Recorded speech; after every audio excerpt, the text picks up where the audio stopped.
Is your Lexus displaying a card not detected or low battery warning? This often indicates a depleted battery in your wallet key card. This often indicates a depleted battery in your wallet key card. These slim cards, common in Lexus models like the RX, ES, GX, and NX introduced around 2018, rely on a CR1632 battery to communicate with your vehicle. Before you head to the dealership, which can cost $50 to $100, consider a quick and easy DIY fix.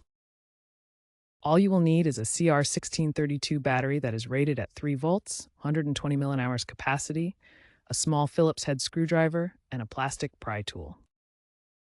Make sure you are working in a dry area to protect the electronics. First, locate the battery compartment on your key card, usually on the side or edge.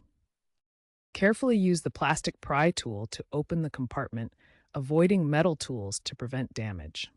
Remove the old battery, noting which side is facing up, plus. Insert the new CR1632 battery with the plus side facing the same direction as the old one. Ensure the orientation is correct, then reassemble the card. Test the card by placing it near the start button and attempting to start the engine. If the problem persists, the battery may not be OEM or a reputable brand.